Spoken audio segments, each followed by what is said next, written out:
आज ओटीपी में जिन 3 खबरों की हम बात करेंगे उसमें सबसे पहली जो खबर है वो जुड़ी है बांकीपुर में पीके की जीत से, जहां पीके ने किया बांकीपुर फतह, अब 2027 में यूपी कूच। वहीं दूसरी खबर आज ओटीपी की होने वाली है मुश्किल में पीएम को गाली देने वाली लड़की।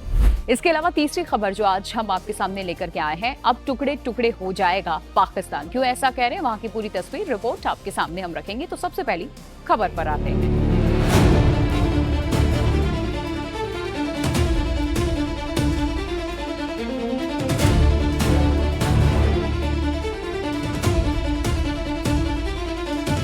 क्या बांकीपुर सिर्फ एक उपचुनाव था या 2027 की राजनीति का ट्रेलर? प्रशांत किशोर ने 19,324 वोट के बड़े अंतर से बीजेपी के किले में सेंध लगाकर सिर्फ एक सीट नहीं जीती, बल्कि राष्ट्रीय राजनीति को एक नया सवाल दे दिया।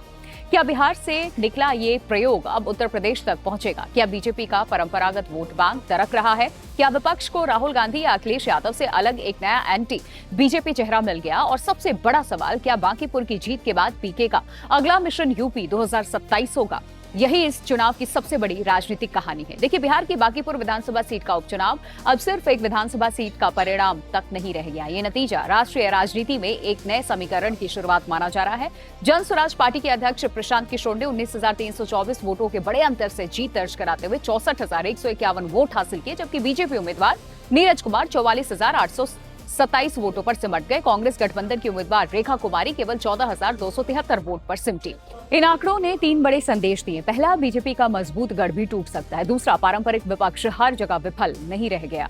वहीं तीसरा, प्रशांत किशोर अब सिर्फ चुनावी रणनीतिकार नहीं बल्कि एक राजनीतिक ब्रांड बन चुके। बांकीपुर सीट पिछले 2 दशकों से बीजेपी का अभेद्य किला मानी जाती थी। नितिन नवीन ने 2006 के उपचुनाव, फिर 2010, 2015, 20 और 2025 के विधानसभा चुनाव में लगातार जीत दर्ज की थी। उनके राष्ट्रीय अध्यक्ष बनने और राज्यसभा जाने के बाद सीट खाली हुई, लेकिन बीजेपी इस विरासत को बचा भी नहीं पाई। यानी जिस सीट को बीजेपी अपने सबसे सुरक्षित सीटों में गिनती थी, वही पार्टी को करारी हार का सामना करना पड़ा। इसीलिए ये हार केवल उम्मीदवार की नहीं बल्कि संगठन, रणनीति और नेतृत्व तीनों पर सवाल खड़े करती है। ये चुनाव सीधे सीधे नितिन नवीन की राजनीतिक पकड़ की परीक्षा भी थी।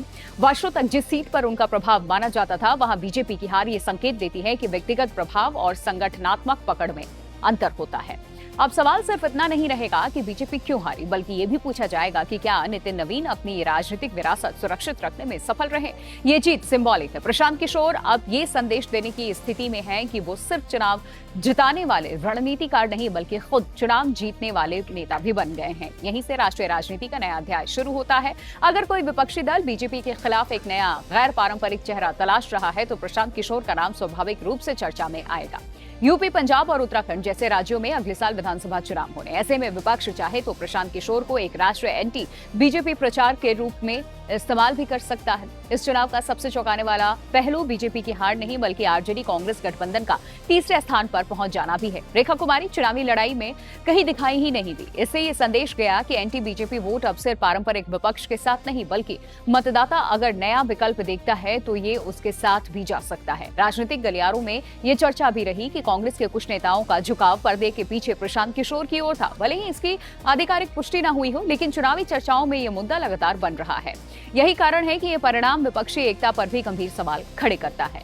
देखिए, बांकीपुर के परिणाम के बाद समाजवादी पार्टी के प्रमुख अखिलेश यादव का बयान भी राजनीतिक रूप से बड़ा महत्वपूर्ण माना गया। उन्होंने बीजेपी पर तंज कसते हुए कहा कि भगवान को नचाने का अहंकार रखने वालों को भगवान ने नचा दिया। इन्होंने इसे युवाओं और उनके अभिभावकों के गुस्से का परिणाम बताया और पेपर लीक, बेरोजगारी, भ्रष्टाचार, महंगाई, आरक्षण और पीडीए जैसे मुद्दों को बीजेपी की हार का कारण बता दिया। ये बयान इसलिए महत्वपूर्ण है क्योंकि उत्तर प्रदेश में भी लगभग यही मुद्दे राजनीतिक बहस के केंद्र में हैं। समाजवादी पार्टी के सांसद रामगोपाल यादव ने भी इसे देश की जनता का मूड बताया। उनके अनुसार ये सिर्फ बिहार का चुनाव नहीं बल्कि जनता का संदेश ही है। वो सरकार की कार्यशैली से नाराज है, यानी विपक्ष इस जीत को सिर्फ बिहार तक सीमित रखने के मूड में बिल्कुल नहीं है। तो इस मामले पर बीजेपी की सफाई भी बड़ी दिलचस्प है। केंद्रीय मंत्री गिरिराज सिंह का कहना है कि इस नतीजे पर ज्यादा खुश होने की जरूरत नहीं, लेकिन राजनीतिक विश्लेषक ये मानते हैं कि जब कोई पार्टी अपनी सबसे मजबूत सीट हारती है तो वो सिर्फ एक सीट नहीं हारती बल्कि मनोवैज्ञानिक बढ़त भी खो देती है। चुनाव के दौरान कई राजनीतिक विश्लेषकों ने यह तर्क दिया। देखिए, यूजीसी कानून और उससे जुड़े विवादों को लेकर के ब्राह्मण, राजपूत समेत कुछ सवर्ण वर्गों में नाराजगी थी। आरोप लगाए गए कि कानून के कुछ प्रावधानों को लेकर बीजेपी के पारंपरिक समर्थकों में असंतोष पैदा हुआ और इसी दौरान भोजपुर के भरत भूषण तिवारी की कथित पुलिस एनकाउंटर के बाद हुई मौत ने भी कुछ इलाकों में स्वर्ण मतदाताओं की नाराजगी बढ़ाने का काम कर दिया। हालांकि ये कहना कि हार एकमात्र कारण यही था हारने का जल्दबाजी होगी, लेकिन राजनीतिक विश्लेषण में इसे संभावित कारकों में जरूर गिना जा रहा है। अब ऐसे में सबसे बड़ा सवाल ये कि क्या यूपी मिशन अगला है, क्योंकि दबी जुबान में ये कहा जा रहा है कि यूपी में सवर्ण बीजेपी से कई मुद्दों पर इस वक्त नाराज चल रहे हैं और इसी का नतीजा रहा कई पिछले लोकसभा चुनाव में कई सीटों पर सवर्ण ने बीजेपी को सेटबैक किया और फिलहाल यूजीसी का मुद्दा तो है ही, वहीं 2027 में आने वाले यूपी विधानसभा चुनाव का सबसे बड़ा राजनीतिक एंगल है उत्तर प्रदेश और बिहार की राजनीति में जातीय समीकरण, सामाजिक गठबंधन और चुनावी मुद्दे में काफी समानता भी मानी जाती है। अगर प्रशांत किशोर बिहार में बीजेपी विरोधी वोटों को अपने पक्ष में संगठित कर सकते हैं तो क्या वो उत्तर प्रदेश में भी ऐसा प्रयोग करेंगे? क्या वो 2027 में यूपी में सक्रिय भूमिका निभाएंगे? क्या विपक्ष उन्हें एक राष्ट्रीय एंटी बीजेपी चेहरा बनाने की कोशिश करेगी और क्या बीजेपी को पहली बार अपने पारंपरिक वोट बैंक और नए विपक्षी चेहरे दोनों एक साथ चुनौती देने के लिए तैयार? बांकीपुर का परिणाम सिर्फ एक उपचुनाव का नतीजा नहीं, ये भारतीय राजनीति में तीसरे विकल्प की संभावनाओं, बीजेपी के मजबूत किलों की कमजोरी और विपक्ष के नेतृत्व संकट तीनों को एक साथ उजागर करता है। प्रशांत किशोर ने एक सीट जीती, लेकिन उससे कहीं बड़ी राजनीतिक बहस छेड़ चुकी है। यहाँ पर अब निगाहें बिहार से ज्यादा उत्तर प्रदेश पर होंगी। अगर पीके इस जीत को राष्ट्रीय अभियान में बदलने का फैसला ले लेते हैं तो सोचिए, 2027 का उत्तर प्रदेश विधानसभा चुनाव सिर्फ बीजेपी बनाम सपा कांग्रेस नहीं रहेगा, बल्कि भारतीय राजनीति में एक नए चेहरे की सबसे बड़ी परीक्षा भी बन सकता है।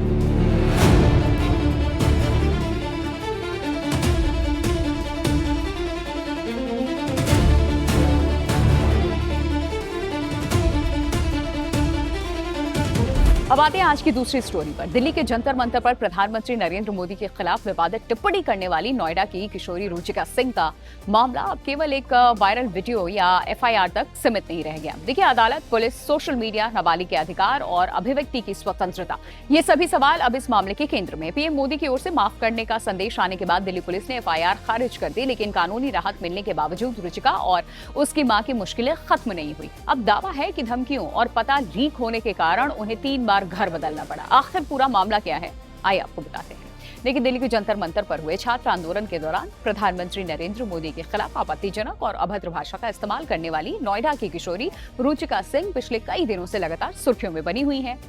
पहले उसका वीडियो सोशल मीडिया पर वायरल हुआ, फिर उसके खिलाफ दिल्ली पुलिस ने एफआईआर भी दर्ज कर लिया और इसके बाद पूरे मामले ने राजनीतिक रंग ले लिया। लेकिन अब घटनाक्रम ने नया मोड़ भी ले लिया है। प्रधानमंत्री नरेंद्र मोदी की ओर से उसे माफ किए जाने का संदेश सामने आने के बाद दिल्ली पुलिस ने उसके खिलाफ दर्ज एफआईआर को खारिज कर दिया था। इसका मतलब ये है कि अब उस मामले में उसके खिलाफ कोई आपराधिक कार्रवाई नहीं होगी। हालांकि कानूनी राहत मिलने के बावजूद रुचिका और उसके परिवार का ये कहना है कि उनकी परेशानियां खत्म होने के बजाय और ज्यादा बढ़ गई हैं। देखिए, एफआईआर खारिज होने के बाद रुचिका सिंह ने एक वीडियो संदेश जारी करके देशवासियों से माफी मांगी। उसने स्वीकार किया कि उससे गलती हुई और उसने अपने व्यवहार पर खेद व्यक्त किया। इस वीडियो के बाद कई लोगों ने इसे सकारात्मक कदम बताया, जबकि कुछ लोगों का ये मानना था कि सार्वजनिक जीवन में इस तरीके की भाषा का इस्तेमाल स्वीकार्य नहीं किया जाता। बड़ी अभद्र भाषा थी। यानी कि कानूनी विवाद भले ही खत्म हो गया हो, लेकिन सामाजिक और राजनीतिक बहस अभी भी इस मुद्दे पर जारी है। रुचिका सिंह के वकील अनिल कुमार के अनुसार सबसे बड़ी समस्या एफआईआर में दर्ज पते के सार्वजनिक हो जाने के बाद शुरू हुई। उनका कहना है कि एफआईआर में पता सामने आने के कारण कई अज्ञात लोग उसके घर पहुंचने लगे। वकील का यह भी दावा है कि लगातार धमकियां और सुरक्षा संबंधी चिंताओं के चलते रुचिका और उसकी मां को अब तक 3 बार अपना ठिकाना भी बदलना पड़ा है। पहले वो नोएडा स्थित अपने घर से फरीदाबाद में एक रिश्तेदार के यहाँ चले गए, लेकिन वहां भी कथित तौर पर धमकियां मिलती रही उन्हें, जिसके बाद उन्हें एक और अज्ञात स्थान पर जाना पड़ा। रुचिका सिंह का यह भी आरोप है कि सोशल मीडिया पर उसे लगातार रेप और जान से मारने की धमकियां भी मिल रही हैं। उसके वकील का यह भी कहना है कि कुछ लोग उनके घर तक पहुंचने भी लगे थे, जिससे परिवार को अपनी सुरक्षा को लेकर के बड़ी चिंता भी हुई थी। और उनका यह भी दावा है कि केवल सोशल मीडिया पर ट्रोलिंग ही नहीं, बल्कि सीधे संपर्क कर धमकाने की कोशिश भी की गई है। हालांकि इन धमकियों के संबंध में एजेंसियों की ओर से क्या कार्रवाई हुई, इस पर अभी कोई विस्तृत आधिकारिक जानकारी भी सामने नहीं आई है। देखिए, रुचिका के वकील अनिल कुमार ने एफआईआर की प्रक्रिया पर भी हालांकि सवाल उठा दिए थे। उनका ये कहना था कि जब शिकायत दर्ज हुई तब रुचिका की उम्र केवल 14 वर्ष थी। 1 अगस्त को वो 15 वर्ष की हुई। वकील का दावा है कि एफआईआर में उसकी उम्र का उल्लेख तक नहीं किया गया और ये एफआईआर एक वकील की शिकायत पर दर्ज हुई थी, जिसमें वायरल वीडियो का हवाला दिया गया था और शिकायत के आधार पर भारतीय न्याय संहिता यानी कि बीएनएस की विभिन्न धाराओं के तहत यहाँ मानहानि, जानबूझकर अपमान और सार्वजनिक उपद्रव फैलाने वाले बयान देने जैसे आरोप लगाए गए थे। अब जबकि एफआईआर खारिज हो चुकी है, वकील का ये कहना है कि शुरुआत से ही पूरी प्रक्रिया में कई कानूनी खामियां थी। देखिए, सोशल मीडिया पर रुचिका सिंह की जो उम्र है उसे लेकर भी कई तरीके के दावे किए गए। कुछ पोस्ट में उसे 25 वर्ष की युवती बताया गया, जबकि कुछ लोगों ने दावा किया कि वो किसी सैलून में काम करती है। रुचिका के वकील ने भी इन सभी दावों को गलत बताया। उनके अनुसार रुचिका केवल 15 वर्ष की नाबालिग छात्रा है और दिल्ली के एक स्कूल से अपने ओपन स्कूलिंग सिस्टम के माध्यम से 10वीं कक्षा की पढ़ाई कर रही है। उन्होंने ये भी स्पष्ट किया है कि उसकी माँ एक सिंगल पेरेंट है और निजी ट्यूशन पढ़ा करके परिवार का पालन पोषण वो करती हैं। इस पूरे मामले में एक बड़ा सवाल एफआईआर में दर्ज व्यक्तिगत जानकारी को लेकर भी उठ रहा है, क्योंकि वकील का यह आरोप है कि एफआईआर से पता सार्वजनिक होने के बाद ही राजनीतिक रूप से जुड़े कुछ लोग और अन्य उपद्रवी तत्व उनके घर पहुंचने लगे। अगर किसी व्यक्ति, विशेष करके नाबालिग का पता सार्वजनिक हो जाए तो उसकी सुरक्षा पर गंभीर असर इससे पड़ सकता है। यही कारण है कि कई मामलों में अदालतें और जांच एजेंसियां पीड़ित या नाबालिग की पहचान और व्यक्तिगत जानकारी को गोपनीय रखने पर विशेष जोर देती हैं। और रुचिका सिंह का मामला अब केवल एक वायरल वीडियो तक सीमित नहीं है, इसमें कई महत्वपूर्ण पहलू जुड़े हुए हैं।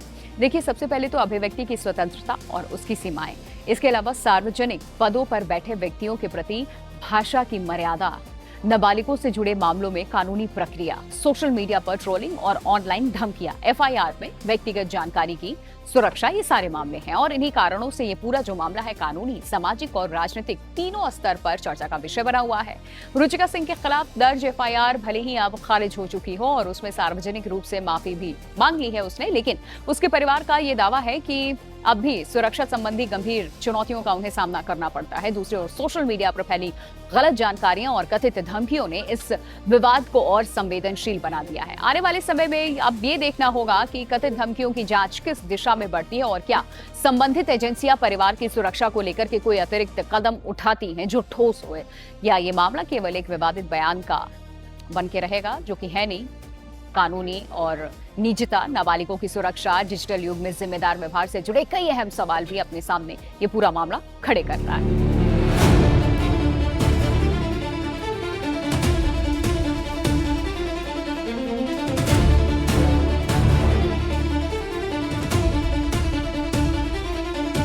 और अब आज की तीसरी स्टोरी की बात करते हैं। क्या पाकिस्तान अब अपने सबसे बड़े राजनीतिक और सुरक्षा संकट की तरफ बढ़ चुका है? एक तरफ प्रधानमंत्री शहबाज शरीफ की सरकार पर उनके सबसे बड़े सहयोगी बिलावल भुट्टो खुलकर हमला बोल रहे हैं, तो दूसरी तरफ बलूचिस्तान में सेना को लगातार नुकसान हो रहा है। खैबर पख्तूनख्वा में टीटीपी का दबदबा बढ़ रहा है और पाकिस्तान अधिकृत कश्मीर यानी पीओके में चुनावों के बाद विरोध और राजनीतिक तनाव गहरा गए हैं।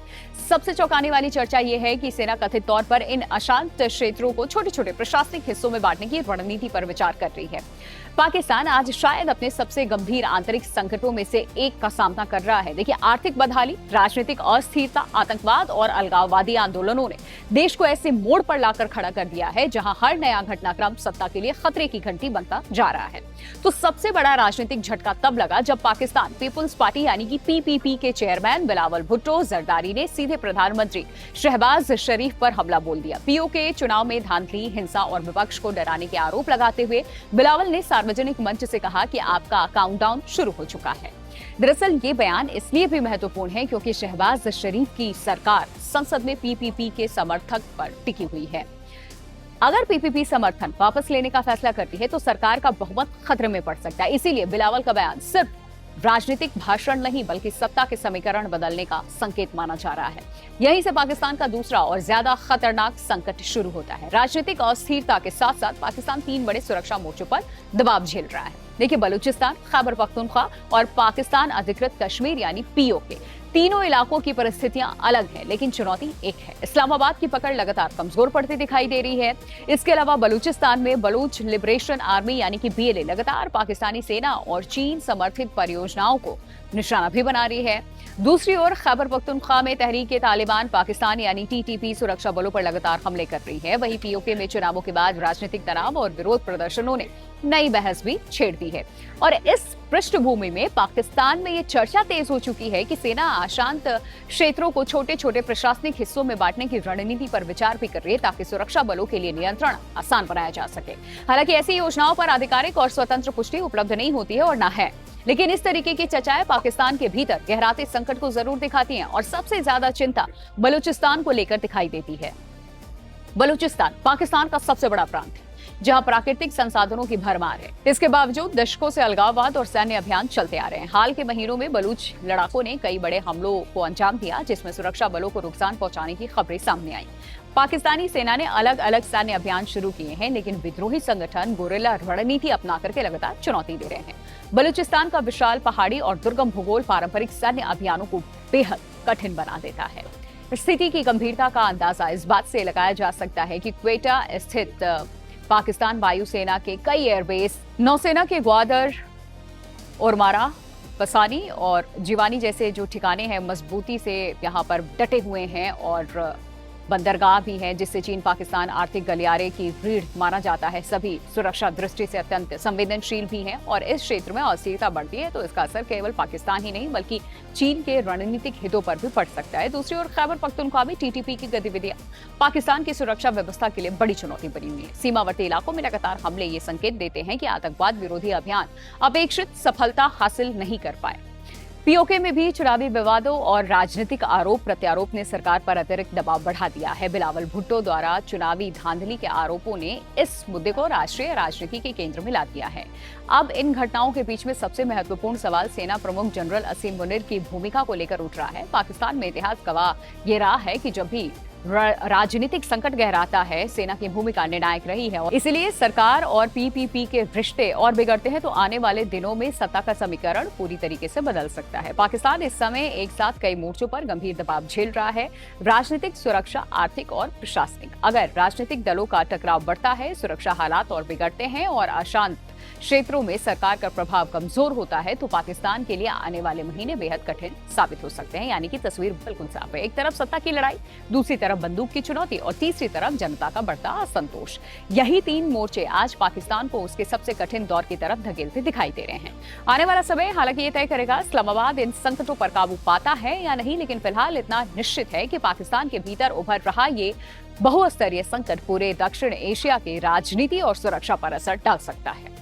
तो ओटीपी में आज ये तीन मुद्दे जो हमने आपके सामने रखे हैं, आप अपनी राय कमेंट के जरिए हमसे साझा कीजिए कि इन मुद्दों पर आप क्या सोचते हैं।